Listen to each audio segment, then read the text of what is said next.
Once a year, the PBA Touring Pros join forces and bowl in a doubles competition.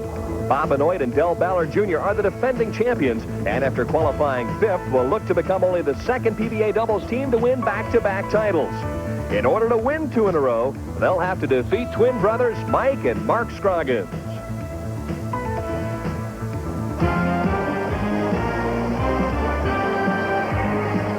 ESPN and the Professional Bowlers Association present the championship round finals of the Beaumont PBA Doubles Classic.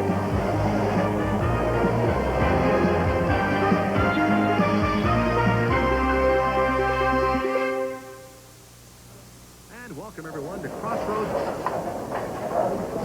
Bowling Center located in Beaumont, Texas.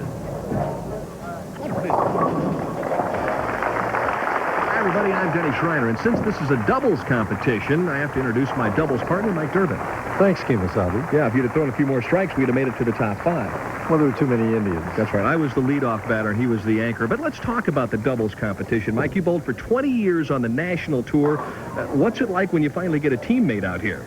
Well, it's a lot different, Denny. It's a different mentality. Suddenly, I'm not just responsible for myself, but I'm also responsible for my partner, at least trying to hold him up. And you always have the mentality that you don't want to let your partner down. The number 5 seeds are the defending champions, Ballard Jr. and Benoit. And Mike, this is a very successful doubles team. Well, like you say, they're defending champions. They're both Texans, Denny. I think the reason that they're so successful, though, is that they throw the ball somewhat alike. They both throw it a little slow, they both hook it a lot, and they both get a lot of strikes. Number 4 qualifiers, 2 very talented left-handed players who have yet to break into the PBA winner's circle, Richard Wolfe and also Brad Snell. Well, Brad Snell has won 12 regional titles in his career. He's been close to winning a national tour. He just never has made it. Richard Wolfe kind of has that label or curse of potential, but so far it's unfulfilled potential. You have to look all the way back to 1971 for the last time that an amateur won a PBA event. Now, our number 3 qualifiers, Michael Lichstein and Patrick Allen, what kind of a shot do they have tonight?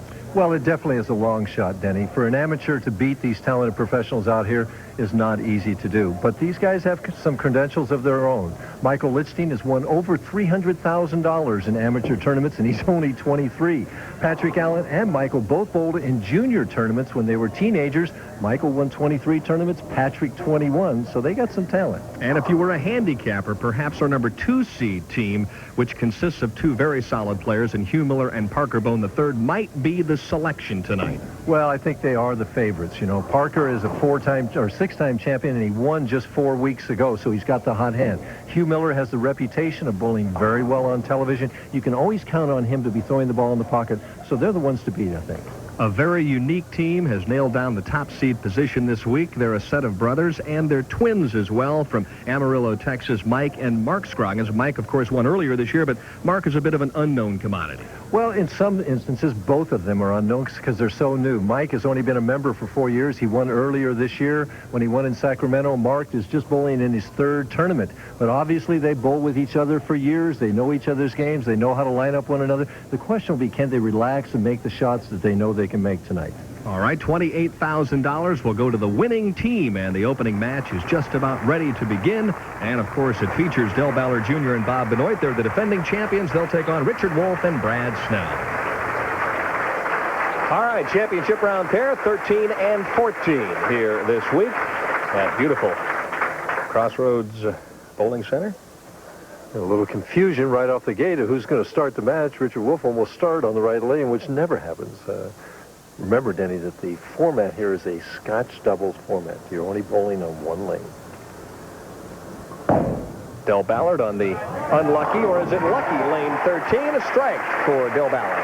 And when we talked to the only right-handed bowlers on the telecast tonight, they said that the left lane was about 2 or 3 boards tighter, and that Del wanted to go straighter, and that's why he chose that lane to bowl on. And the anchor man's going to be Benoit, the old man of the telecast, and he's going to finish on the right lane, lane 14. Richard Wolfe possesses a beautiful game, no question about that. 5-step player, lots of lift and speed.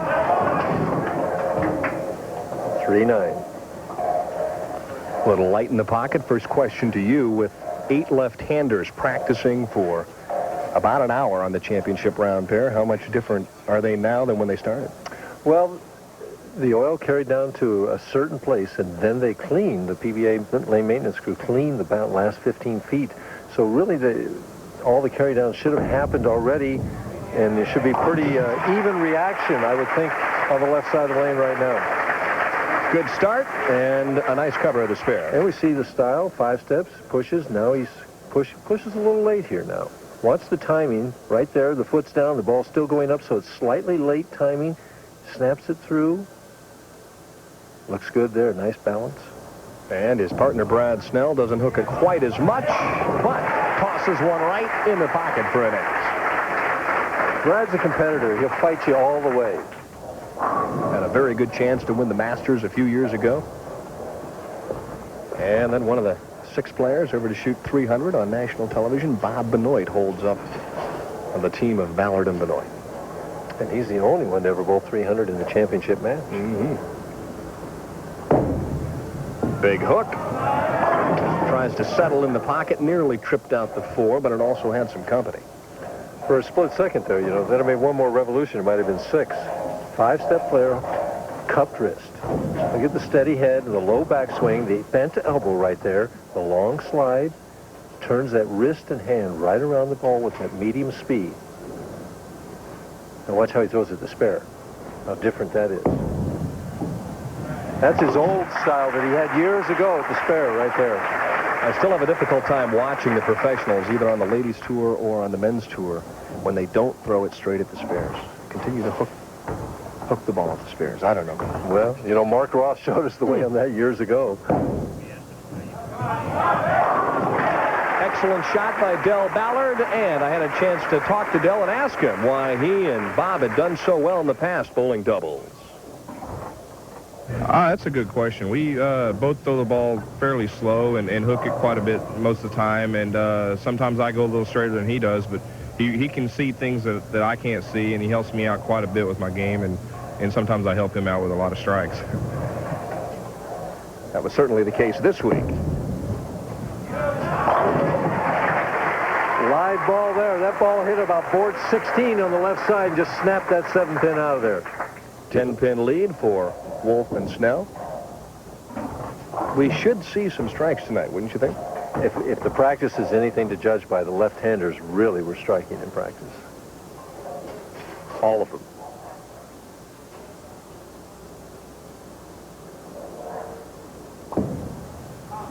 For 3 in a row. A little high, and he'll have to settle for the 9 spare.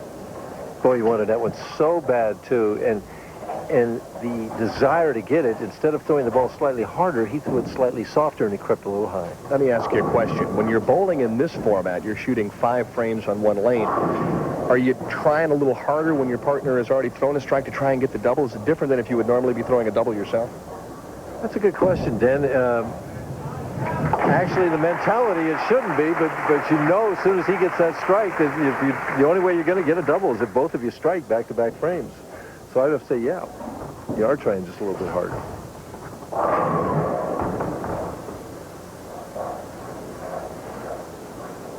Strike here would put Benoit and Ballard back on top by a pin.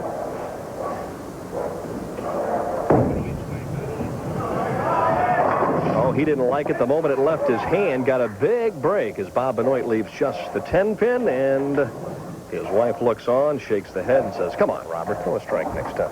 Lorinda. Benoit family here in full force, all 3 kids. Right.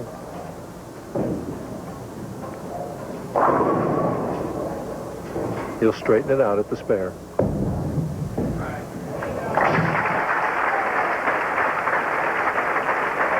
Benoit and Ballard trying to successfully defend a doubles title, and that's not an easy thing to do. Of course, Dell defended a title earlier this year successfully.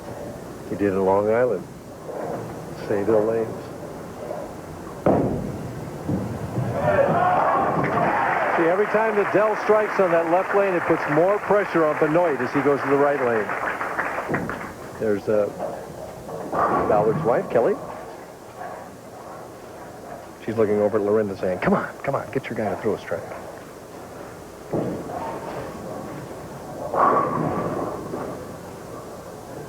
this action moves quickly as well because players are already ready to go. Well, they don't have to wait for the ball to get back there. A little more hook. Boy, bad break there. 5-pin. Was it in front or behind the 10? I think the 5 went behind the 10 and the head pin went in front of it. That is a bad break. You know, like a bullet it went over there too, I'll tell you. Or an arrow. Pocket just exploded. Richard has a couple of regional titles, but has yet to win on the national tour. Has to hurry. Woo! Richard said, no problem. I use a little body English with that shot. And there you see an 8-pin match. Good match here to start.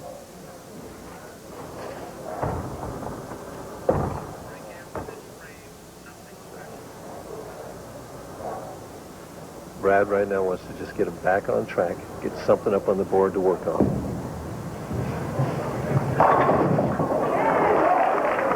Trying to dance out the 7, but he couldn't quite get the job finished. It looks like his ball is hitting softer than of any of the 4 bowlers right now. Of course, he just gently arcs the ball. He doesn't have the snap wrist delivery or anything of that nature. It's a nice little roll to back in, relies on accuracy and timing and touch. And spare conversions. A 7-pin lead for Wolfe and Snell, and from time to time throughout our telecast here tonight, we'll be showing you some of the beautiful sights of Beaumont, Texas.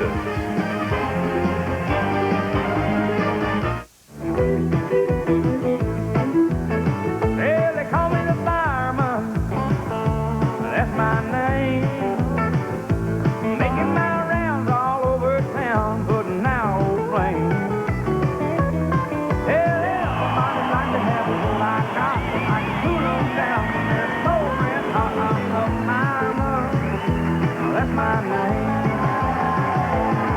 Bud Light proudly presents George Strait. You want good service? And RESPECT? Well, Mickey D's is the place. We guarantee we'll serve you ASAP and without an attitude. And at the drive-thru, we'll double-check your order so you won't have to. We'll treat you like a VIP because we want you to be satisfied. But if something's wrong with our service, we'll make it right. Or your next meal's on us. Hot, fast, friendly, and double-checked. That's what you want. That's what you get. Guaranteed. The championship round finals of the Beaumont PBA Doubles Classic are being brought to you by Bud Light. Everything else is just a light.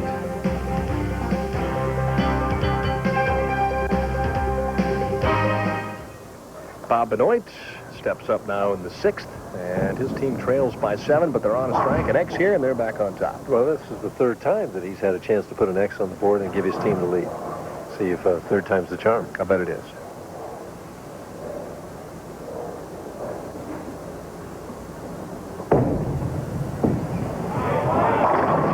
Ooh, couldn't trip out the 4. See Del Ballard up there trying to root that double in. There are the kids, Janelle, Ashley, and Brandon. Look at Brandon in that little tie. Kind of like that tie. Isn't he a sweetheart? That's huh? Isn't that a double Windsor knot? No, maybe not. Okay.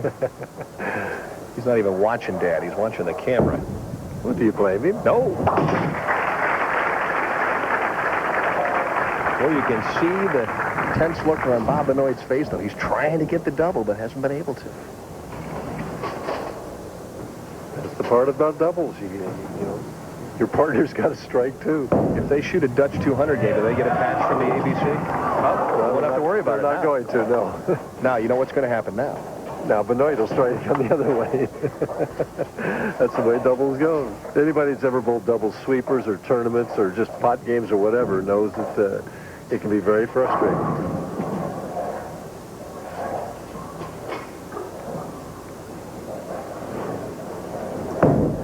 Straight at the spare.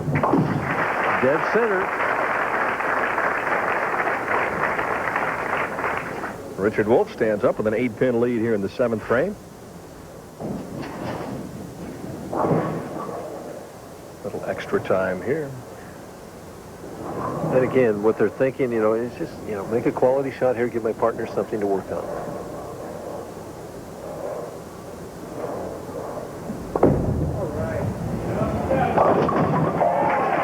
that ball, but the Revs coming in just kind of, the one pin just barely got the 3, and it's kind of like a bucket crumbler at that time. But it's a strike. Serious pin action provided that time by Richard Wolfe. Brad Snell looks up and says, yeah, a double here gives us an 18-pin advantage. Brad, when he throws the ball, kind of is almost like he poses for a picture in accentuating the follow-through at the line. Didn't like the rack on 13, so chose to utilize one re-rack. They get 2, right? Per team. Right. Same player can use both of them. For the 18-pin lead, and they have it. Trying to send the righties down here in game number 1. Of course, the top 4 seeded teams are left-handed. Watch the follow-through. Holds it right out there. The nice soft speed. Watch the 4-pin. Second from the left. Snaps that 7 out. Here's his reaction. To me, he seems the most intense of any of the competitors.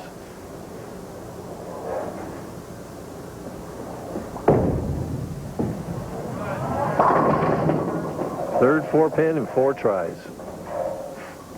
A little disgruntled. Benoit scratches the back of his neck and says, man, Dell, I really felt like I threw a good shot there. See, when he makes his ace shot right now, it creeps a little bit high and leaves the 4-pin, and throwing it harder with this style is not in his repertoire.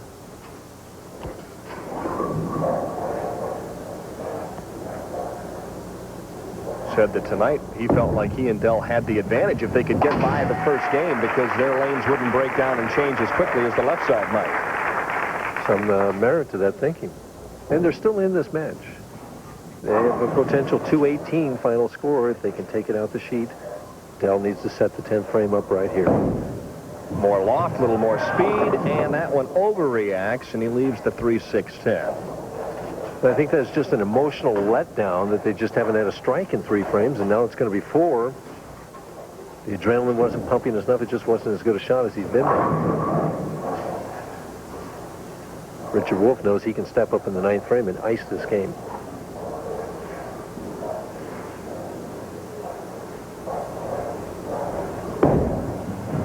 Trouble. No, it's all but ice now anyway. Ballard and Benoit, best they could shoot would be 193, so the dreams of perhaps winning 2 in a row will not come true here tonight. Well, they still need a mark in one of the last 2 frames.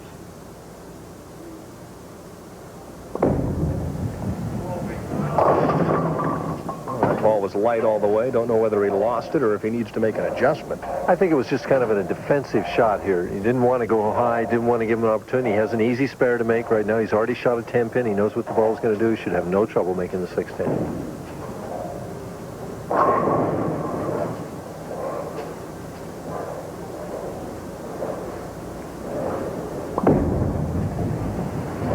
And doesn't. So a spare up for Richard Wolfe.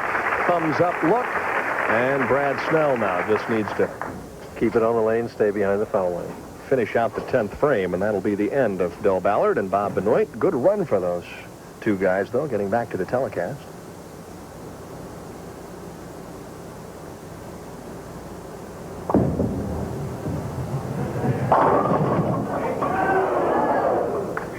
Six-pin goes, but the 10-pin stands, and Snell and Wolfe have survived the defending champs here in game number 1. And they've got now the first game under their belt. The nice clean game, assuming that he can make the 10-pin here. They should be zeroed in on the pair. It'll be interesting to see if the next team comes on and what they do, the strategy, whether they try and make Richard Wolfe finish the game. And the next team is comprised of 2 amateur bowlers, Mike Lichstein and Patrick Allen. Actually, I think what they'll do, the team coming on, is they're going to have, I think they'll have Michael Lichstein be the anchor. So they're going to arrange the match so Michael finishes the game.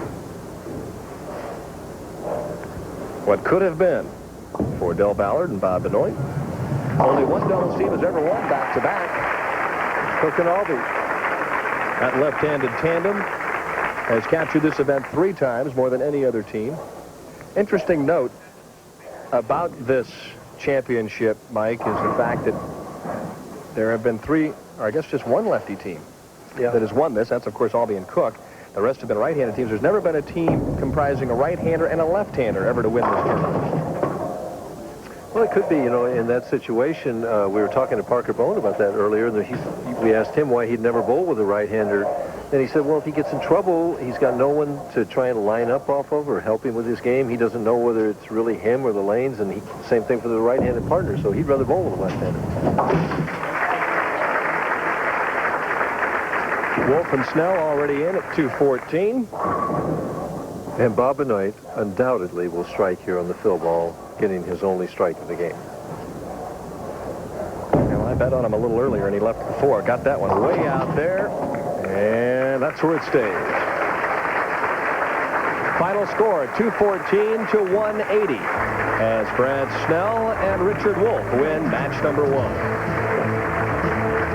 The great Spindletop Gusher ushered in the age of energy here in Beaumont back in 1901. You can witness the evolution of the oil industry at the Texas Energy Museum. At Swedish Motors, they spend a lot of time telling people where to go. But no one seems to mind, because Swedish Motors' reputation for one of the largest selections of Saabs and Volvos has current owners coming from near and far. What else would bring people to Marietta from New York, Maryland, Virginia, and from Harrisburg, York, and Lancaster? Only premier Saabs and Volvos, and a reputation that's worth the drive. At Swedish Motors, our reputation is your guarantee. Swedish Motors in Marietta. What does it take to be a mountain man?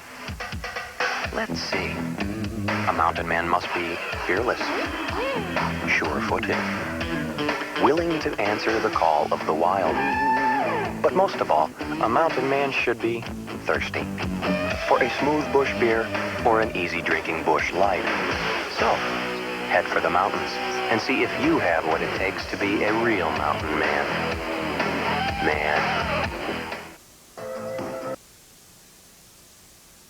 Average Builders is brought to you by Pizza Hut, home of the free pie in July deal.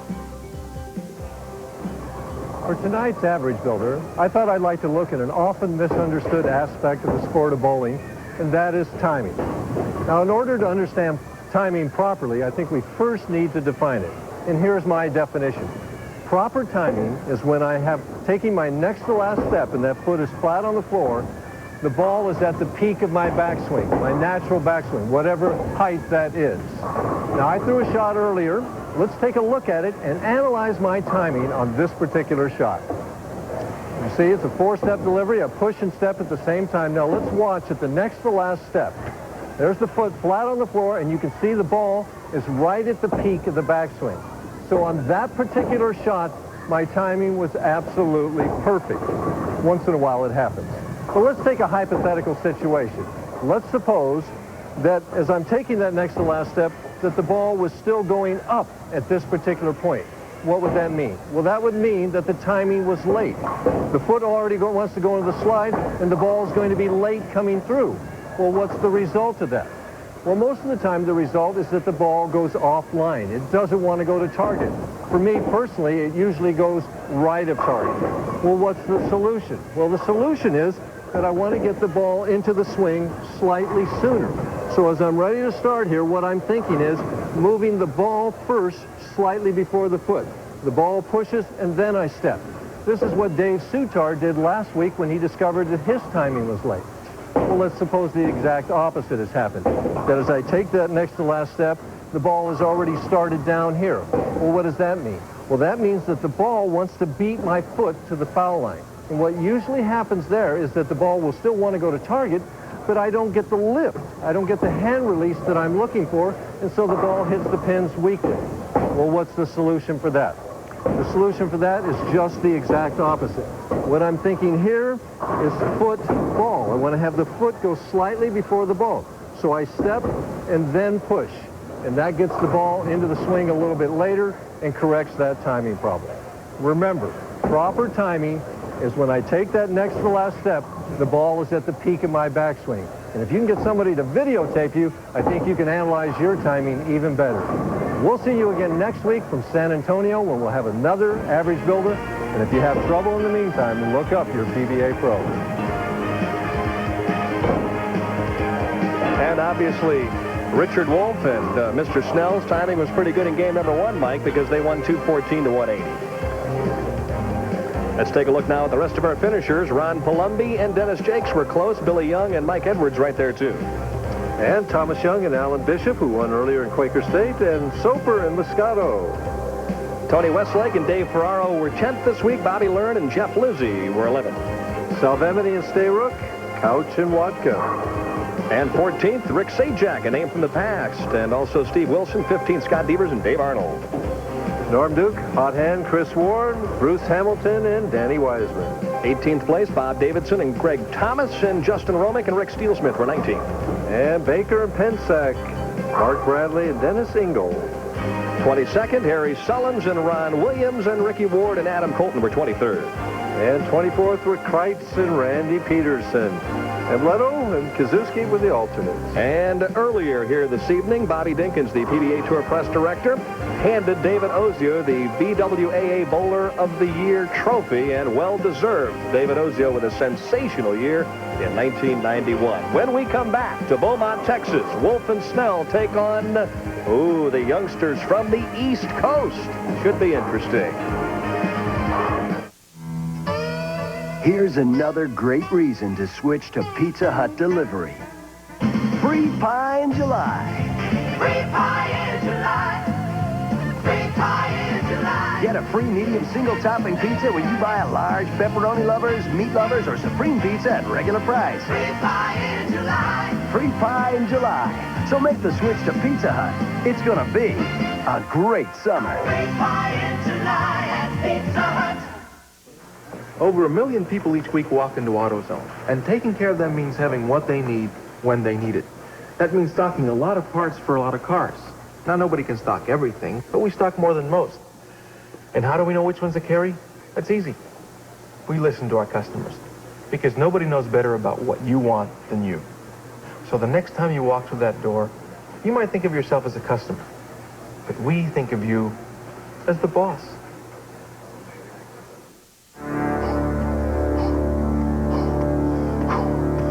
General Nutrition Center's Pro Performance Amino 1000, the scientifically developed protein supplement. Amino 1000 can help give you the edge. The Amino 1000 gel capsule, designed for fast absorption. Amino 1000, exclusively at GNC, the authority in sports nutrition. One swing. Win in the Subway Grand Slam Challenge. Each home run on ESPN Sunday Night Baseball means a fan who names the hitter wins cash. A Grand Slam wins $50,000. Call 1-900-737-ESPN. 95 cents a call. Under 18 needs parent permission. Every home run wins. Grab the favorite meal of ESPN Sunday Night Baseball, a sack of subs from Subway. The Twins take on the Red Sox Sunday night on ESPN. Join us on ESPN Sunday Night Baseball as American League All-Stars Kirby Puckett and Wade Boggs do battle as the Minnesota Twins go up against the Boston Red Sox from Fenway Park. John Miller and Joe Morgan will call all the action Sunday at 8 p.m. Eastern Time on ESPN Sunday Night Baseball.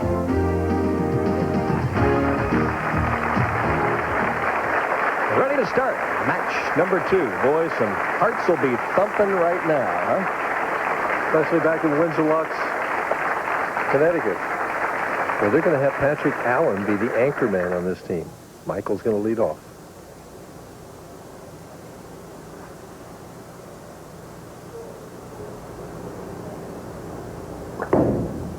Unusual but powerful style, and Lichstein comes out and whacks the pocket and leaves the solid 7.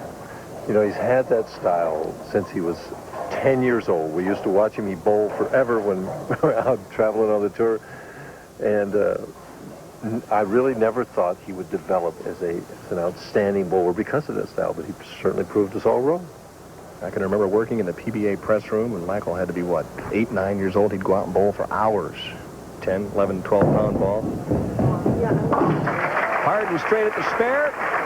And Lichstein with a spare up and a word for Richard Wolfe. A little chatting going on down there in the bowler circle tonight. It was a word of encouragement. I know it was. But, I mean, it's interesting. More chatter during the doubles than during the singles competition.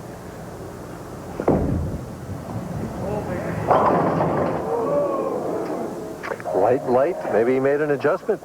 You know, he finished off that game coming up light. I bet he moved the board left and wacko, 4-6-10. Looked like he got a handful on that shot, too. It looked like a very clean shot with plenty of lift, but he paid the price.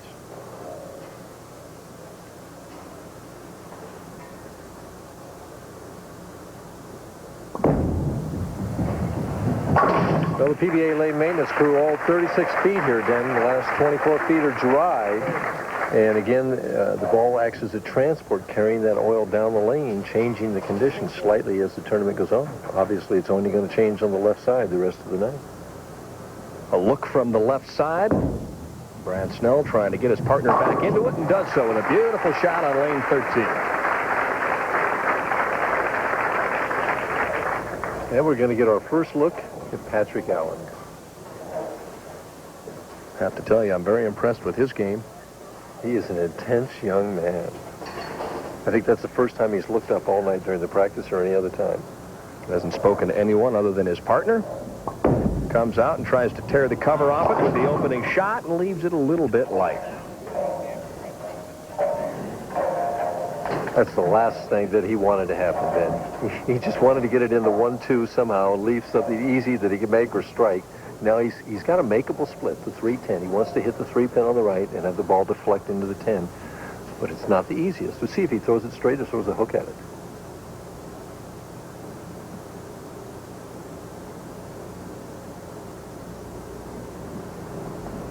Well, he's hooking at it, Denny. And he got it all right. He's breathing a lot easier right now. Perfect shot. I had a chance to talk to Michael Lichstein and ask him what he thought his team's chances were this evening. Well, I really think it depends on how we bowl. We're not going to get any gimmies. We have to bowl really good, make our spares, hopefully strike a lot, and to beat them, we're going to have to bowl really good. Solid 7, solid 8. An aggressive shot. All Michael can come back and do is smile wryly. Here's the spare conversion by Patrick Allen. Watch where he throws this ball. Out around the second arrow and trusted it that it was going to hook back and hit that 3-pin on the right. But that's the contemporary spare shooting. Well, obviously he did it right. He made it. He's doing the opposite. Hook it more to make the spare. Well, I guess the bottom line is if you make it, doesn't make a difference how. Percentages, I don't think, are in his favor, do you? It seems like the contemporary shot now is you hook it at the first ball and you throw it straight at the second ball no matter what you leave. But, one-game match right now. They're still up by 8 pins.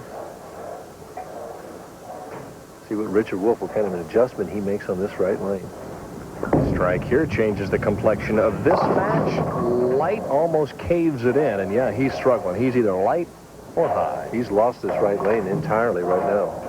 He's going to have to make some kind of almost major adjustment because the minor ones are not working right now. He moves the board right, and it comes up high. He moves the board left, or he moves the board right, and it comes up light. He moves the board left, and it's 4-6.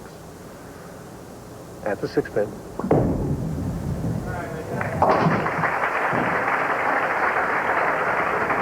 I wonder if they win this game at the end of the game if they'd change lanes.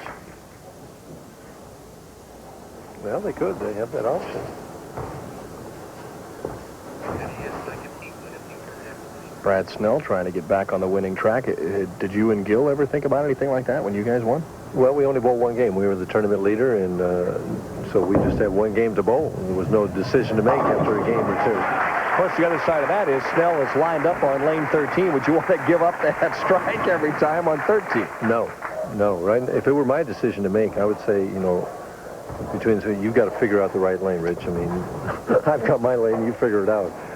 I mean, and that he can do, rely on his talent and his ability to find something that's going to work on that lane.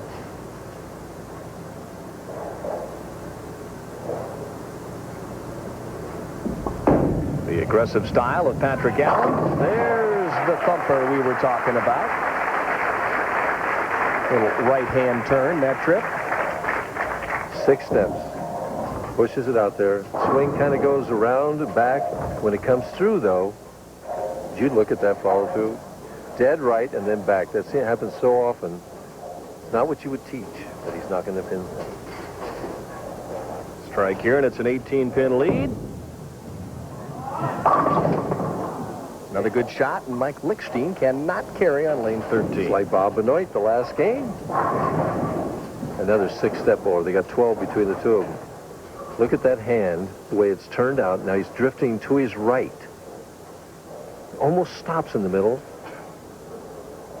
And his follow-through kind of comes up like a cut shot in golf or something. Really interesting between these two. I'll tell you what. But if you look at the ball position at the bottom of the swing, which is the important thing. That's it. It's all a question of how it gets there, and if you get it in the same spot every time, it doesn't make any difference. You mentioned probably some interest back in Windsor Locks, Connecticut. Of course, that's where Larry Lichstein lives, the PBA Player Services Director for many, many years, former PBA Rookie of the Year and a champion out here. His son's bowling for his first PBA title, and I know Larry right now is just a touch nervous. Annie, too. They're both watching back there. I'm going to say you're probably right. Larry, just relax, sit back. Everything's under control. That's what Richard Wolfe is saying. He says, hey, Brett, I figured it out on the right-hand lane. No problem. You just take care of the left-hand lane. He does look relaxed and confident out there, Richard. He has such a smooth release. Look at that straight follow-through. Just flush in the 1-2 pocket. Looks like he went a little straighter, a little more speed.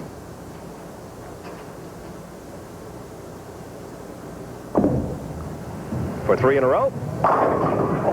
Ooh, was that a good shot? Was that a flush 7? That looked like it was almost up for a solid 9 and left the 7. He can't believe it. Talk about a deflating shot. You could just see his shoulders shrug off. All the air went right out of his lungs with that one. Keeps team of Lichstein and Allen, though, still in the match.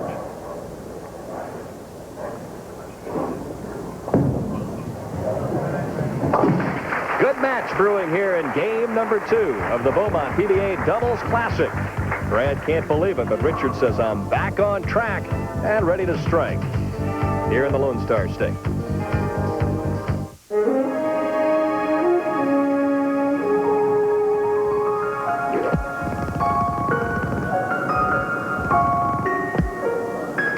Summer Games. It could be the experience of a lifetime.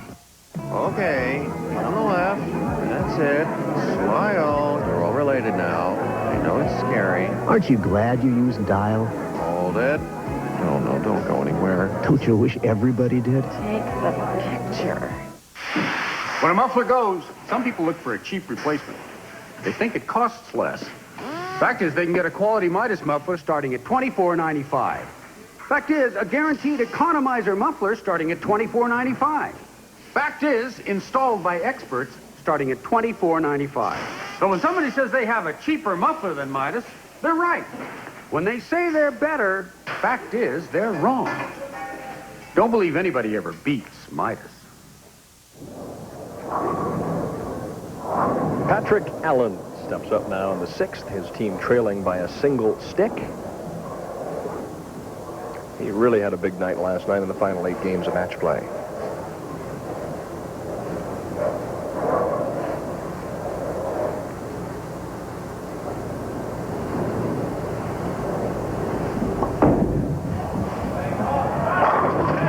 Sort of pretty. Up to Michael Lichstein now to double things up and take the lead here in game number 2. Well, Mark Williams looking on. 6-time champion, won the Firestone Tournament of Champions twice. And he was pretty much the primary reason that the PBA ended up down here in Beaumont, Texas. Done a wonderful job with this tournament. And there is the slider hit. So Lichstein and Allen double up, and now it's going to get very interesting. Hey, Michael possesses tremendous poise and confidence for such a young man. I mean, there's no super excitement. That's it, folks. I expect myself to do that. All right. We're just going to take this one off the sheet, let everybody know that we're here. Rich Wolfe looking for another strike. Oh, man, did he label that shot? Team very unlucky that Snell didn't carry that 7-pin in the last frame. Well, that's behind. That's history, though, now, Dan. You got to look at it. You're trailing by 9 now. You can take the lead with a strike here, and he's asking for a re-rack. I mean, he's thinking this game just plays tricks on your mind, you know, and that can sometimes affect how you throw the shot. You look at that rack, and sometimes I think maybe you're better off not looking at any of them. Of course, you were known to re-rack a few times in your career. Well, I still have a callus on that index finger.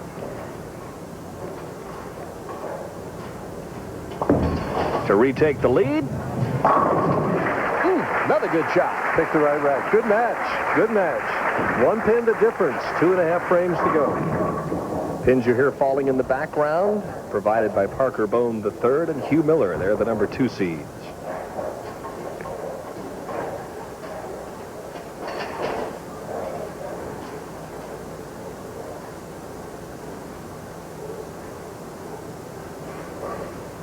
A little extra time. See where it goes. Messenger, not today.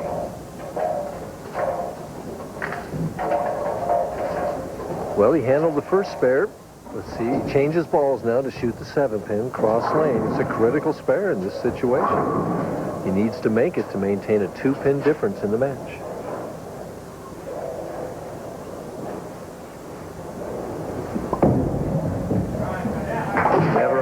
Dead center. These kids are impressive at 21 and 23.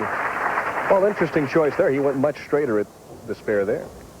Well, that's what you should do. Evidently, he felt it was easier initially to hook that ball into the 310. I agree. Made a wise decision. Critical shot here. Michael needs to set up the 10th frame. Lets it rip. Waxes the pocket on lane 13. Michael's been impressive this whole game. I mean, 5 solid pocket hits, 2 strikes, 7-pin, a 9-pin, and I think a 6-pin. But right now, Wolfe and Snell control their own destiny. Strike here puts them up by 12. Oh, whatever he figured out on that lane, he's been dead flush the last 3 times. Oh, did he like that shot? And rightfully so. He's put his team in a position now to just slam the door. A strike and 9 and a spare, and it's Lock City.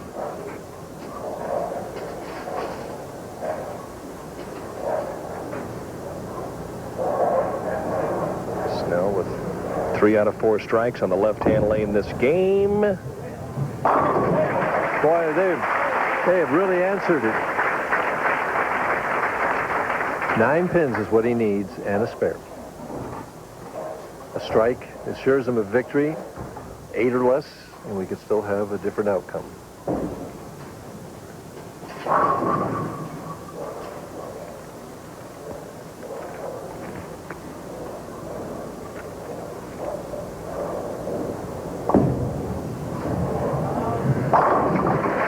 Can't do it much better than that. You know, and you think back that they left that solid 7 back in the 6th frame that cost them 21 pins, and they're still going to shoot 238 in this game. They are really wired for the next match, and they're going to need to be against Bohn and Miller.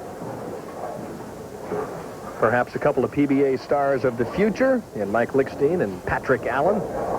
Bowl a wonderful game, but they'll finish 4th this week as Richard Wolfe and Brad Snell got the job done, and those baby faces, we may see them on ESPN in the near future. In the future, yeah. Well, Michael said it in the interview that we had with him. He said, we're not going to have any gimmies out here. We're going to have to bowl well in order to win. And they did bowl well, just not quite well enough.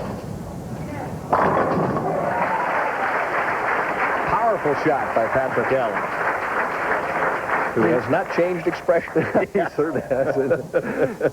He can take it out for 226.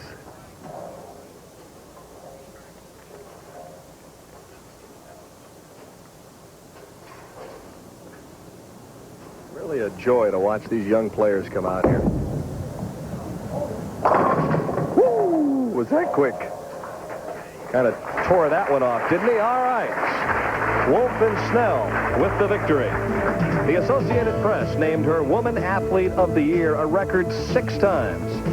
She is Beaumont's own Babe Zaharias. And the winners of the annual Zaharias Award, Susie Faber-Hamilton and Carlette Gidry, will represent the USA next week in Barcelona. Football fans, here it comes. Sports Illustrated gets you ready for the excitement of NFL football in this amazing new video. The 1992 Pro Football Spectacular, an action-packed preview of the 92 season. It's free with your paid subscription to Sports Illustrated.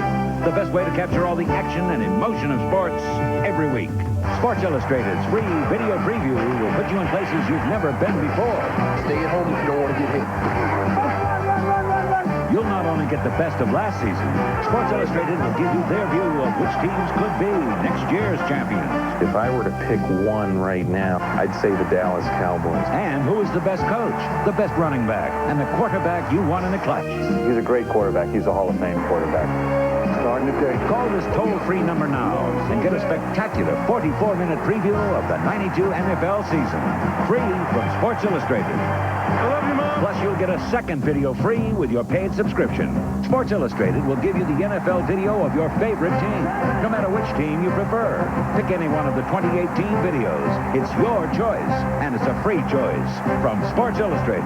Your team video will take you through the 91 season from end zone to end zone, from the sidelines to the locker room. Plus, you'll find out what's new for 92. Anybody nervous? Anybody scared?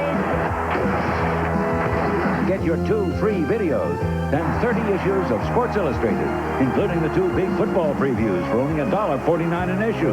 Save 50% off the cover price. Call now to subscribe or renew and experience football from a different angle with Sports Illustrated and your 2 free videos. The Pro Football Spectacular, plus the NFL team video of your choice. For quicker delivery, use your credit card. With your 2 free videos, you'll catch the best of the year, and you'll keep the excitement coming your way every week in Sports Illustrated. Call now. There's a storm brewing on ESPN. Saturday Night Thunder. It's a night of lightning-quick action featuring live USAC midgets and sprints. Saturday Night Thunder on ESPN.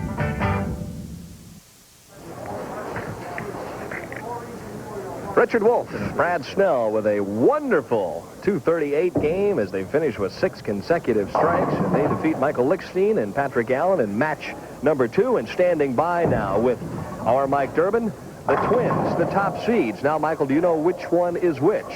Well, Teddy, that's what I'm going to try and find out. This is Mark, and this is Mike. But first, I got which is older? I am. You're the oldest by how much? 4.5 minutes. So that's been bragging rights all these years? Oh, yeah, it is. All right, you guys look enough alike to me. I assume that you are identical twins. Yes, we are. Okay, no differences at all, huh? Well, I take 4 steps. You take 4, huh? 4 steps. Okay. Did you guys have any fun with that when you were growing up? I mean, did you play tricks on your teachers or your parents or anything like that? Yeah, all the time. We switched classes and everything. They'd never know. They'd never know, huh? Well, I'm glad you got the mustache. We're going to know you can't switch bowling out here tonight, huh? Okay. Yeah, they said we couldn't wear the same shirt because no one could tell us apart then. Tell me, how did you guys get involved in your bowling career? Well, it was really our mom and dad. They backed us all the way, and if it wasn't for them, we wouldn't be here today. Are they in the audience tonight? They're over there sitting. All right, Mark, I noticed that you've got a medallion on your shoes with the letters SAP, SAP on it. Tell us about that. Yeah, we had a friend, a close friend, pass away last month. His name was Mike Sappington. He died from heart disease. He's only 25 years old. And kind of in tribute to him, I wear the letters SAP on my shoe to keep me going and really get me motivated to do things. Life seems a little bit more balanced this way, huh? Yes, it is. Okay, one last question. The match coming up tonight, what's the strategy? Who's going to anchor? Who's going to bowl on which lane? I think I'm going to anchor, and I think I like the right lane better.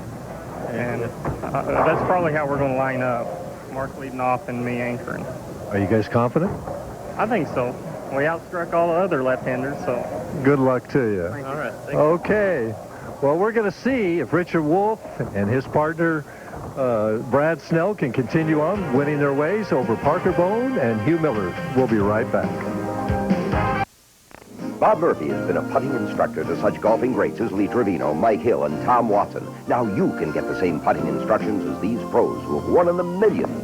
Bob Murphy has assembled the secrets to good putting and has put them all together in a special videotape. Now you can get this Bob Murphy putting tape plus the outstanding practice device called the Confidence Cup. You get the special putting tape for only $29.95 plus $4.95 shipping and handling. And the Confidence Cup is absolutely free. Get the benefit of Bob Murphy's 23 years of active tournament activity. Learn the importance of the putting triangle. See how Bob instructs the pros on the proper grip. Bob also demonstrates his technique on how to get into the right stance. This videotape putting lesson tells how you use visualization to improve your putting, and you have nothing to lose because there's a 30-day money-back guarantee if you're not satisfied. Learn how to read greens, how to conduct drills. Call now to order your Bob Murphy putting videotape and free Confidence Cup.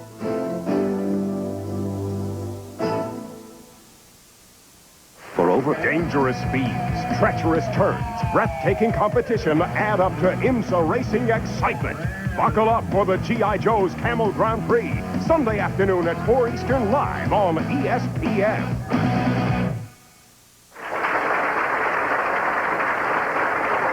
New team and a hot team facing each other here in the semifinal. I talked to Richard Wolfe between games, and basically what he did to make that adjustment was he tried to move the target with his eyes and just tighten up the line really a little bit with a little speed.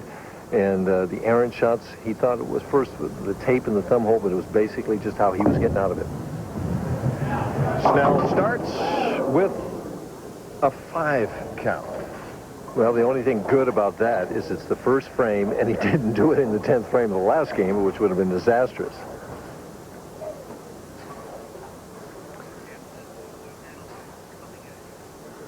Only the second open for the team of Snell and Wolfe. Well, he hasn't missed it yet.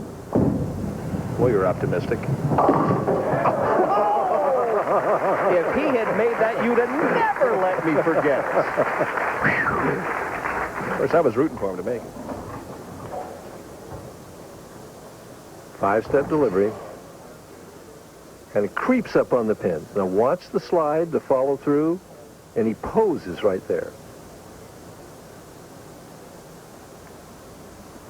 Here's a classic game for a left-hander. And an X on lane 14.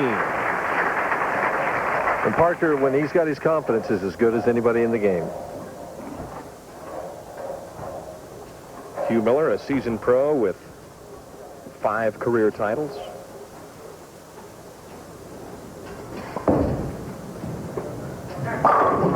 And if he does nothing else here this evening, he wants to wish his daughter Mallory a happy birthday today, and he did so with a beautiful strike right there. You'd like to give her a birthday present. You're not kidding. Time for Richard Wolfe to head back to work and see if he could get something started on the right-hand lane.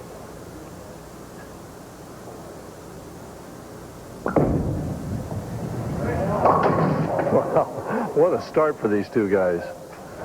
5 and 6 and donuts both times. In the vernacular, the Greek church and double pinochle. That's an ugly start. Yes, very ugly.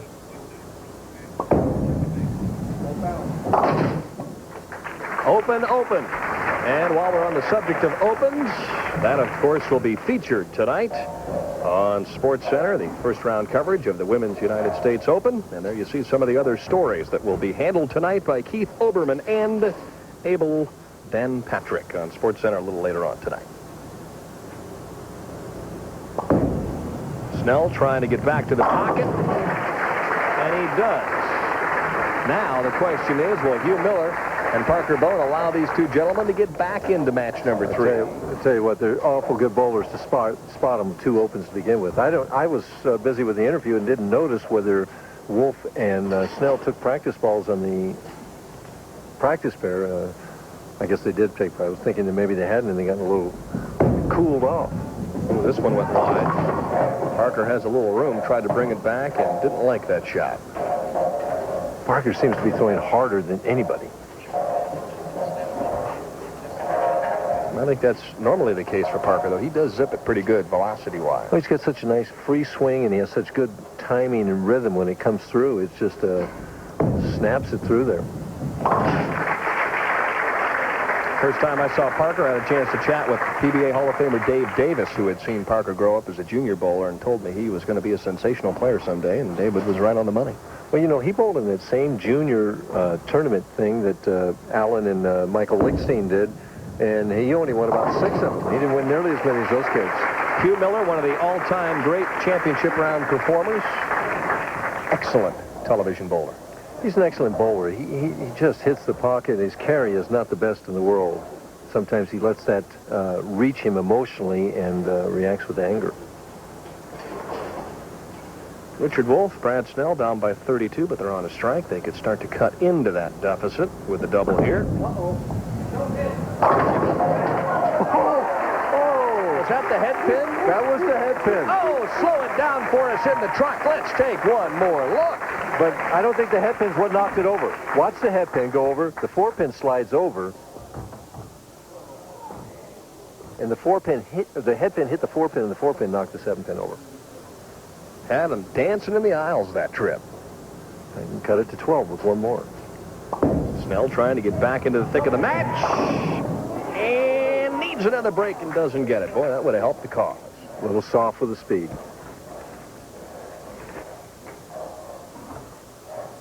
Strike there would at least put him back in touch.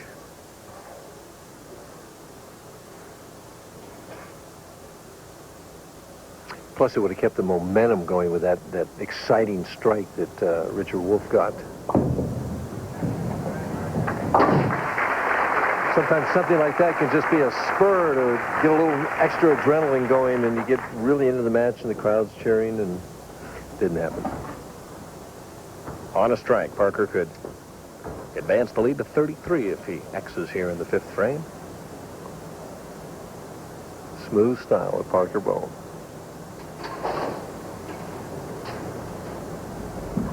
Nice and rhythmic, sends it out, brings it back, and that's a double. As good a game as there is in the game today. 4-step player, pushes and steps right at the same time. Free swing. Look at how steady the head is. Backswing over the top of the head, but look at the pivot step. It's right in time there. The timing is perfect right there. And then the nice long slide, and boy, heavy fingers at the bottom. Hugh Miller says, I'll join you, Parker. Let's put these guys away as early as possible. Parker Bohn, Hugh Miller, coasting here in game number 3, and they lead by a bundle. We'll be back with the conclusion of the semifinal right after these messages.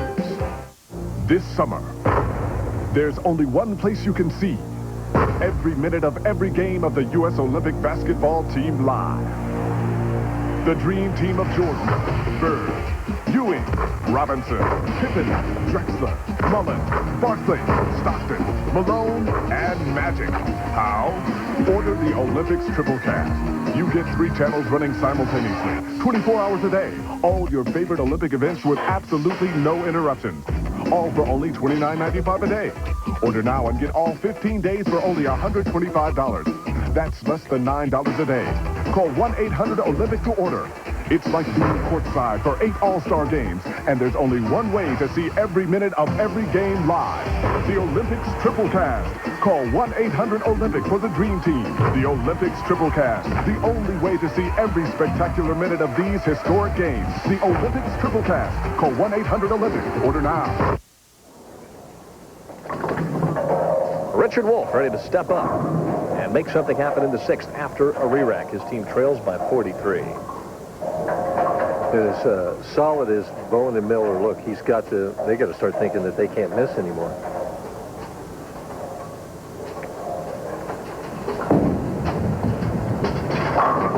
That's one. Richard says, all right, come on, big fella. Let's get another strike here and give ourselves a pop at this thing, maybe down in the stretch run. And they're in a situation that they could take this game out the sheet and still lose by a bunch. Shoot 236, but after open, that's about it. And that's what they have to be wondering. Oh, man, if we hadn't thrown those bad shots to start things off, we might kind of have a chance to win this. Yeah, from what I understand, they did not throw practice balls on the practice lane, and so you just never know. You know, I always thought that you needed to throw just one or two just to keep a little warm. But you didn't pay any attention to the ball reaction? None. Just throw the ball. Just throw the ball. Pay no attention to the ball reaction. Good ball reaction here. Woo! Oh, what a break. And the break of the week. What? Hugh Miller rooting that one on? Woo! What a break. He hit that ball too hard. Yes, he did. He really catches a handful here. A little soft with the speed. And look at the... Watch it here. See, well, we can't see what came out and hit the 4-pin, and it fell into the 2, and he almost missed the spare to boot. A rather interesting frame as Parker Bohn extricates himself from trouble. Shaky at best, but he got 10 down on 2 balls.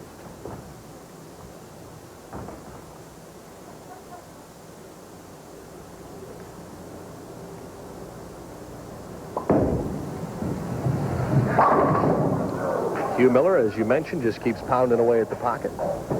Well, what that does is it sets up a scenario the next 2 frames. Wolfe and Snell can get themselves right back in here, but they have to keep striking. Assuming that Hugh Miller is going to make the spare. Parker putting a piece of tape in his ball. Evidently didn't feel right to him. Maybe he lost it, and that's why the speed was a little less.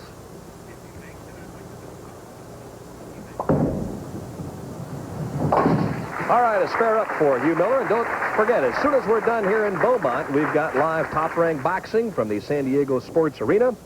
An NABF Junior welterweight, make that featherweight championship fight. Rudy Zavala and Hey-Zeus Salute. Hey-Zeus 41-5, and Zavala is 17-0-1. So a good fight. Mm-hmm.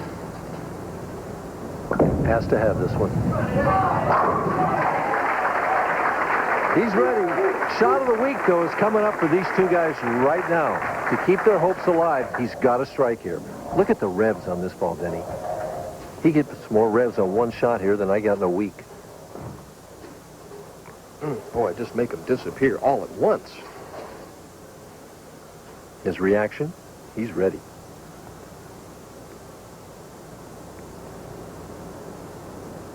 To keep the match.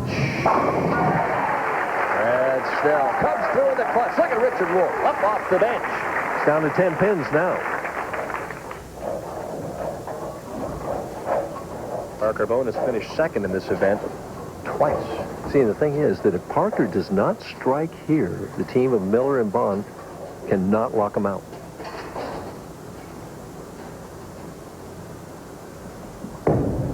More speed. Oh, what a classy shot that was on the right-hand leg. See, that just demonstrates how important feel is with that bowling ball. It has to feel right in your hand, or it affects the way you let it go. It affects the way you're thinking in your subconscious. It felt right then. He made a quality shot. Miller now needs 2 strikes to put him away, 1 at a time. Up quickly, likes the shot, and leaves the 6-pin. Boy, that was high flush. And that's been the story of Hugh Miller's career lately on television. He always seems to leave something at the crucial time. Most of the time, it's a 7-pin. They're still in this match. They're still up by 10 pins. He needs to convert the spare. No mistakes at this point in the match.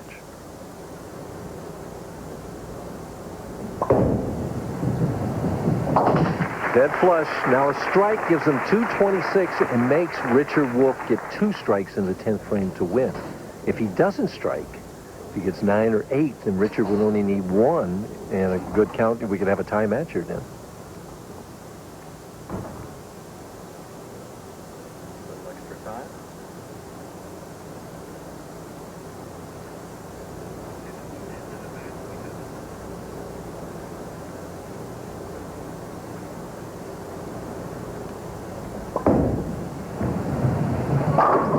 Beautiful shot. Beautiful shot. Both of them were good shots. Richard Wolfe has to take it 1 at a time. He needs 2 strikes in the 10th frame. Obviously, they cannot win the match if he doesn't strike here.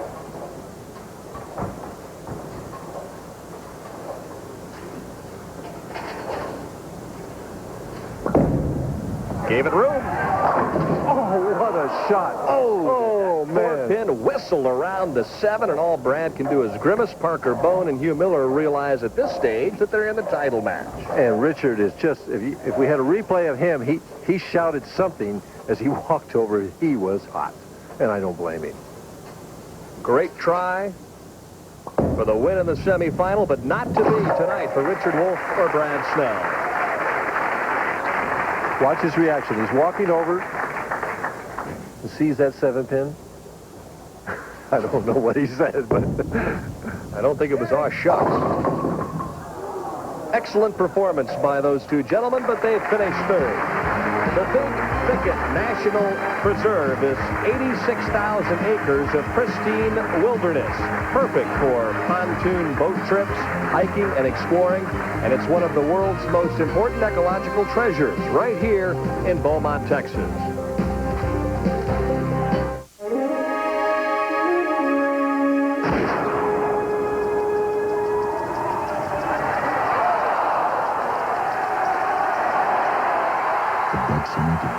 It could be the experience of a lifetime. Okay, on the left. That's it. Smile. You're all related now. I know it's scary. Aren't you glad you used dial? Hold it. No, no, don't go anywhere. Don't you wish everybody did? Take the picture. This is light. Springles light. Those are great. Wow! These are light? Give me more! Wait. Let's put Pringles Light up against these bag chips. There's 25% less fat in Pringles than in these. You're talking my language. And they're a lot less greasy. A lot less. That's great. Fantastic. These are great. Once you pop, you can't stop. But I don't have to. Excuse me, do you know what stock options are? I wish I did. When is the weak dollar good for business? Good? I don't know.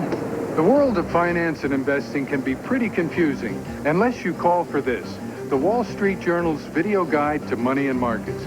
It explains the markets in clear, simple English and brings them to life. This exclusive 30-minute video is free when you call for 13 weeks of the Wall Street Journal for just $37, over 20% off the newsstand price.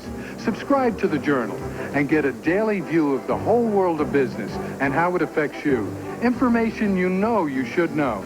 Call now, and you'll be ready next time someone asks you, are munis always a safe investment? I'm not sure. Call toll-free 800-332-1800 for 13 weeks of the Wall Street Journal and your free video on money and markets. That's 800-332-1800. Championship Frame is brought to you by Midas. For mufflers, brakes, and shocks, nobody beats Midas. Nobody. Match number 1. It was a shot in the 10th frame that put things away. And Richard Wolfe needed to convert this spare, the 610, a relatively easy spare. He had no trouble with it. They went on to win the match. And defeated Del Ballard and Bob Benoit, 214 to 180. Then it was on to game number 2, 10th frame. This time it's Brad Snell. And he already has one strike in the 10th. He needs this to shut the door on him. Makes just a classic, beautiful shot here. 10 in the pit. That was a victory in the second match. And Snell and Wolfe put away the talented twosome of Mike Lichstein and Patrick Allen, 238 to 212. And then you want to see professional heartbreak at its finest right here. Richard Wolfe needed 2 strikes in the 10th frame to win. Had to have this one. You can't throw it any better. Watch the 4-pin whistle around that 7. That's part of the sport of bowling. Here's his reaction. And so it was a 3rd place finish for Wolfe and Snell. Miller and Parker Bohn III advance into the title match against the brothers Scroggins from Amarillo, as Mike and Mark will try and become the first brother combination ever to win PBA national title. When a muffler goes, some people look for a cheap replacement. They think it costs less. Fact is, they can get a quality Midas muffler starting at $24.95. Fact is, a guaranteed economizer muffler starting at $24.95. Fact is, installed by experts starting at $24.95. So when somebody says they have a cheaper muffler than Midas, they're right. When they say they're better, fact is, they're wrong. Don't believe anybody ever beats Midas. There's no guarantee that what goes up must come down, that it takes two to tango, or that the shortest distance between 2 points is a straight line. But there's one guarantee you can always count on, the new McDonald's guarantee.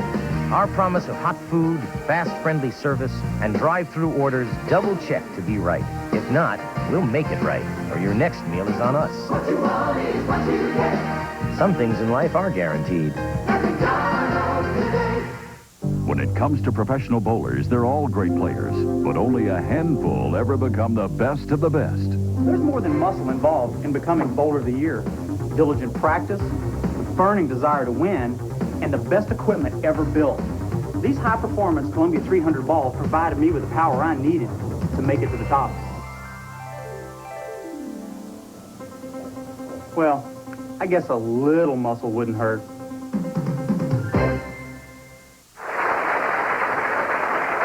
Final two teams, they stacked up 1 and 2 at the end of all the games here in Beaumont this week, and now they'll bowl for the title. And the brothers have let the younger brother be the anchor. Younger by, what, 4 minutes? 4.5. So Mark is going to throw his first shot on television.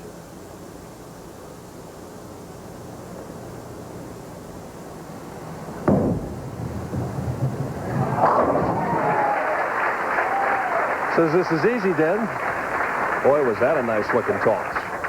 The danger of starting the match like that is that you can put yourself in a position of being behind, even if you strike right away. When Bohn and Miller come out and go boom, boom, you're behind by 10. So the pressure's on you right away.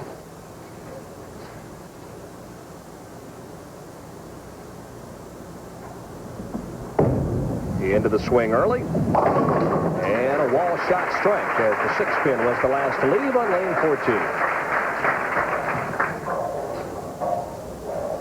Hugh Miller looking for the double and the early lead here in the championship game.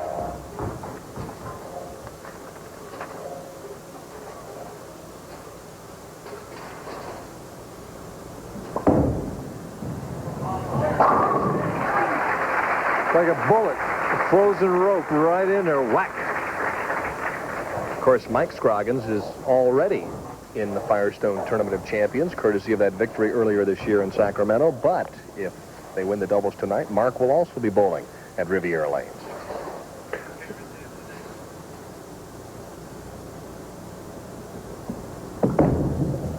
Soft speed.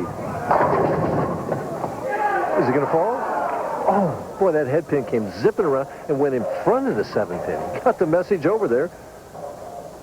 Two proud parents there, huh? Eddie and Kay trying to relax, but you know that's not a possibility tonight. Oh, yeah, I know what it's like to watch my son Matthews many times in wrestling, my other son Mike in soccer. Little hang-up thumper shot at the 7-pin, but nevertheless effective. Well, it was intentional. I know. Delay the roll, throw it straight. Right. Knock it down. Down by 10, Mark goes back to work. And you and I are both thankful that Mark decided to grow a mustache. They wear a different shirt. Could have been a tough night.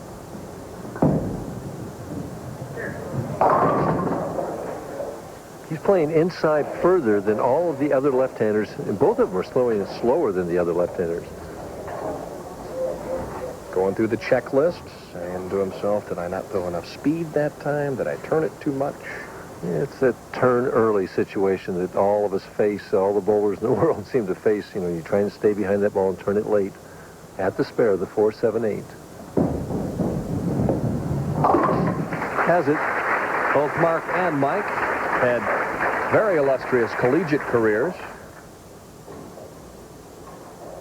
Well, there's a big difference from college to pro then. And right now, you know, the spares are not going to win this match.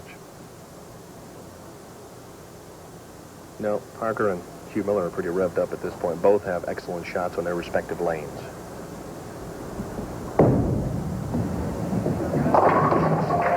Absolute carbon copy of the strike in the first. He should have carried one time. Why not try it again? Oh, he's not playing it light.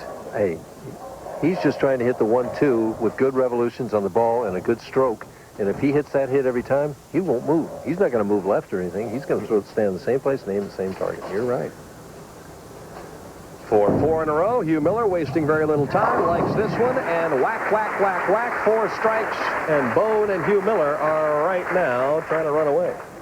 And that's going to happen unless the Scroggins brothers can start putting some pressure on them and get some strikes. This match is going to be over in a heartbeat.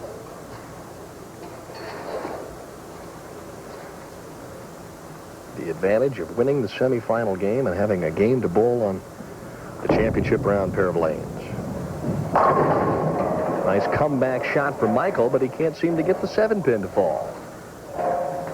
One-game match, you know, carries everything. If you're lined up to hitting the pocket, you're not carrying. It's hard to make that subtle adjustment to get that 7-pin out. And the frames slip by one.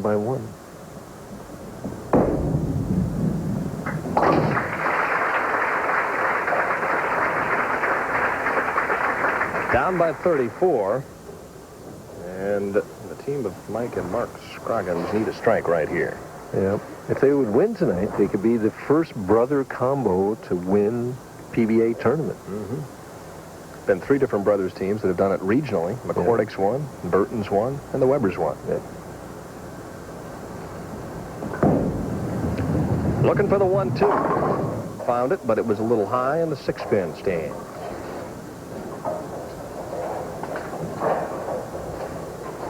It's interesting, you look at these two teams in the overview, both Mark and Mike throwing the ball a lot slower, hooking it a little bit more, and then Parker and Hugh Miller with a lot more velocity. A lot more velocity and further outside, and they're playing the lanes further to the left, left of the first arrow, where both Scroggins, both of them are second arrow and right.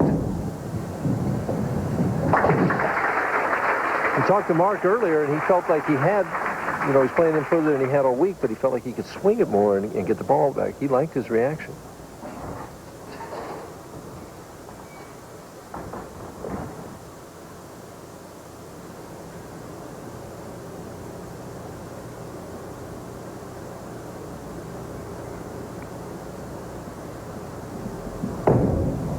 Will it be light? Oh, jeez. How did the 10-pin stand? Well, again, the head pin went in front of the 10-pin, and the 5-pin went behind it. Let's see if that's right. Just like that. Like a bullet, that 5-pin shot right behind it. Those phenolic pin decks, sometimes the pins slide faster on those, and with the pins with double voids in them now, they move over there in a hurry. I wouldn't want to be in the way of one of them. What a game. The first 2 shots were much lighter than that, and he gets the wallies and strikes. This time, he dices the rack up a little bit and can't get the 10-pin to fall. That's why I told you, you don't move.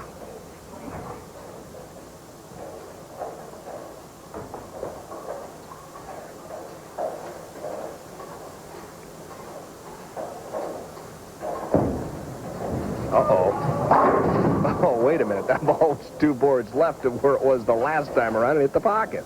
Solid 7, but that at least gives the Scroggins a little glimmer of hope if they can just get something going.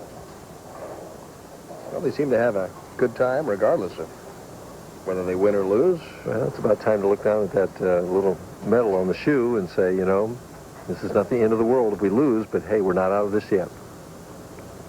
Yeah, a double here for them would change the complexion of the attitude of this match. It would change their attitude more than anything else, Dan. But you can only do it 1 strike at a time. And we bowl 5 frames. They've only had 1 strike. Mike has not had one yet. He's due.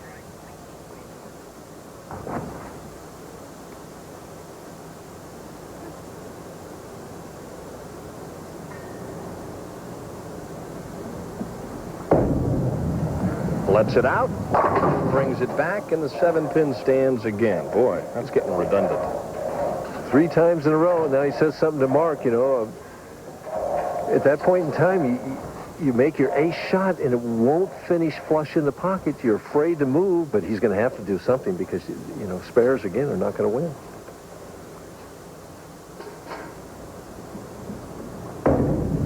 He's had plenty of practice at the 7. And, of course, next week, the tour heads down to Astro Bowling Center in San Antonio, Texas for the championship round finals of the PBA Columbia 300 Open. Begins at 7:30 Eastern Time next Thursday night on ESPN.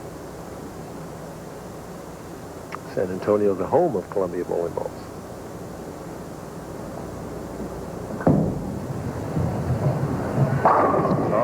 excellent shot. So Mark with a strike on lane 13, a glimmer of hope for the Scroggins boys. Well, they're almost in a situation now where they need to take it out the sheet. But you got to get one before you can get anything else. That's one.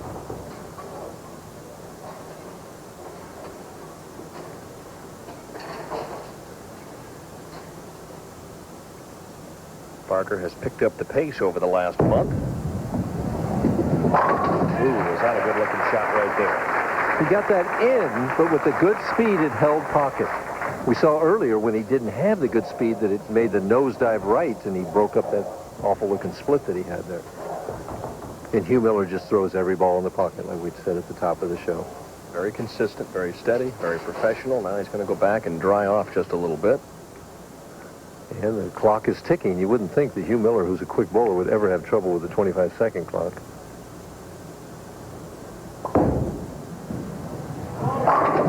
He's having no trouble with the left-hand lane. A 44-pin lead. They are gliding to a PBA Doubles Championship. They would like to become only the second left-handed team to win this tournament.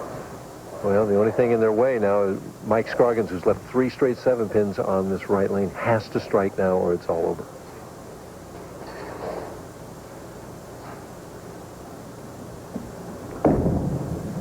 If you ever needed it. Now's the time. Another bad break. And Michael just had one of those nights. Did nothing but hit the pocket, but couldn't get anything to fall. And he seemed like he swung that one more out toward the channel, changed the angle a little bit, you know, made the bold move that he needed to do, but got the same result.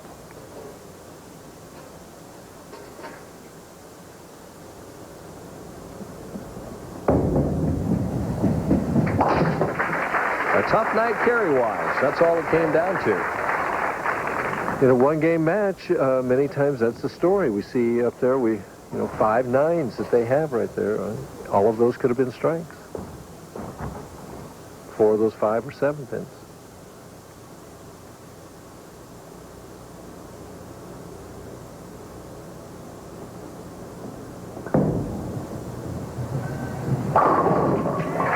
There's a beautiful strike. So Mark gaining some valuable experience here tonight on ESPN. That's about what it's going to be, though, because this match is all but over right now.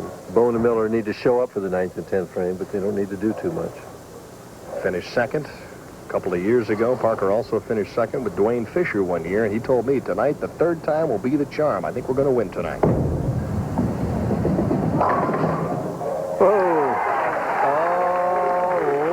This. Parker says, yeah, I've been waiting for a break like that. And Hugh says, there's the high five.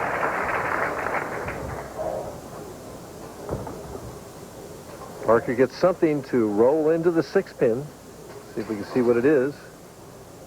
The pin came from the other side. I don't know what pin it was.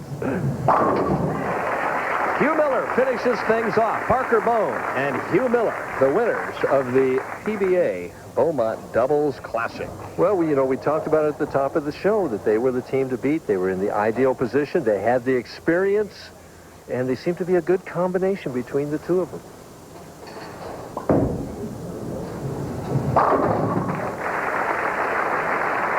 They just pulled sensational tonight.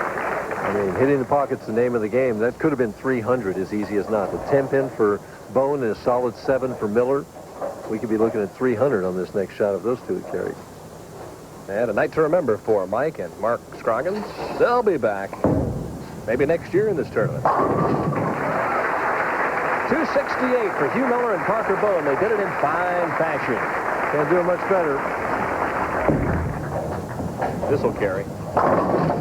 Oh, not even. Look at Michael turns around and says, man, oh man, what a night. Second place for Mike and Mark. First place for Hugh Miller and Parker Bohn III.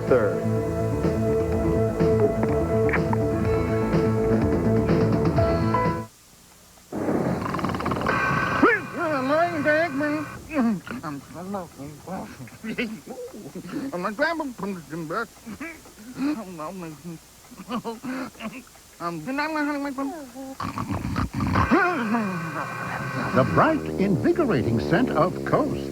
Discover how it wakes you up and jumpstarts your day. Up and at 'em. Coast, the eye-opener. Here's another great reason to switch to Pizza Hut delivery. Free pie in July. Free pie in July. Free pie in July. Get a free medium single topping pizza when you buy a large pepperoni lovers, meat lovers, or supreme pizza at regular price. Free pie in July. Free pie in July. So make the switch to Pizza Hut. It's gonna be a great summer. Free pie in July at Pizza Hut. Well, I haven't seen her lately, and she never calls. She don't ask my friends about me. It makes it hard to forget. She's about as gone as a girl can get. That's a good boy. A reminder from Walmart. No matter who you are, no matter what you drive, there's one sure way to get more out of it. Regular oil changes with quality Haviland motor oil. When you add Haviland, you add more life to your car. And with Walmart savings every day of the year, you're not only miles ahead, you're dollars ahead too. Saving money at Walmart. It's an idea that's really catching on. Walmart. Always the low price. Always. The championship round finals of the Beaumont PBA Doubles Classic are being brought to you by Coast Deodorant Soap. That crisp, invigorating scent makes Coast the eye-opener.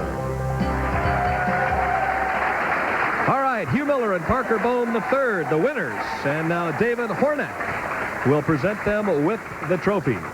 Gentlemen, on behalf of the Convention and Visitors Bureau, the city of Beaumont, Texas, and indeed all of you loyal fans here tonight, proud to present you with the winner's trophy.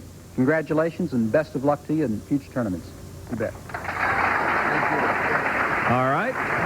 And the general manager here, Frank Northrup, has 2 checks for our champions. Hugh, Parker, on behalf of Southeast Texas and all the bowlers in the area and Crossroads Bowling Center, we'd like to give you $28,000 here. Congratulations on a great tournament. When we come back, we'll talk to this dynamic duo that shot 268 in tonight's championship game.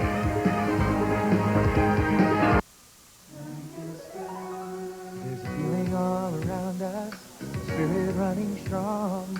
You see it in the city, you know that you belong.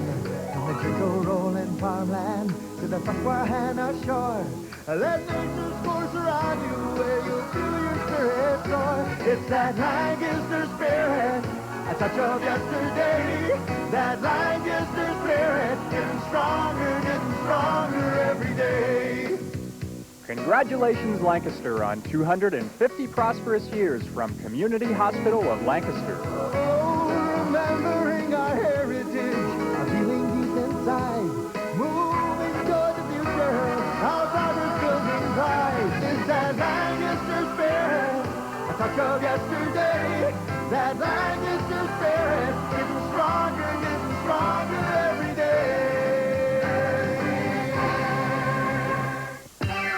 ESPN Home Video presents Practical Jokes on the Pros, a home video featuring baseball, basketball, and football stars that you'll watch over and over and over and over and over and over again. Oh, yeah?